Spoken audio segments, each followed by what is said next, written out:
जुन्या 500 आणि 1000 रुपयांच्या नोटबंदीच्या निर्णयाचं अनेकांनी स्वागत केलं, तर काहींनी मोदींच्या निर्णयावर टीकाही केली आहे। खात्यात पैसे असूनही अनेकांना बँकेच्या बाहेर पैसे बदलून घ्यायला तासनतास रांगेत ताटकळत राहावं लागत असल्यानं लोकांमध्ये तीव्र नाराजी आहे। मात्र शेगावच्या एका पाणीपुरीवाल्यानं मोदींच्या निर्णयाला पाठिंबा दिलाय।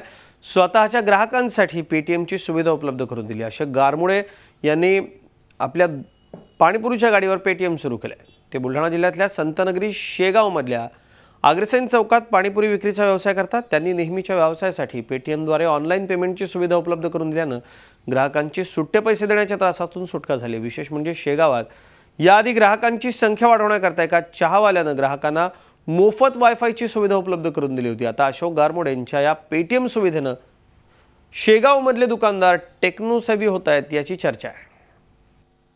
पंतप्रधान नरेंद्र मोदी यांनी युएबद्दल माहिती द्या आणि त्यांचे सहकार्य करा, त्याच प्रेरणेतून आम्ही येथील छोटी व्यापारी यांना मदत करत आहे व त्यांचा व्यवसाय व्यवस्थितपणे चालत आहे। नोटाबंदीचा निर्णय घेतला आहे, त्यामुळे चिल्लर पैशांची फार तुटवडा आलेला होता आणि त्यामुळे मी पेटीएम हे मोबाईल टू मोबाईल ॲक्सेप्ट केलेलं आहे, लोड केलेलं आहे मोबाईलमध्ये आणि त्यामुळे लोकसुद्धा मला फार मोठं सहकार्य करत आहेत।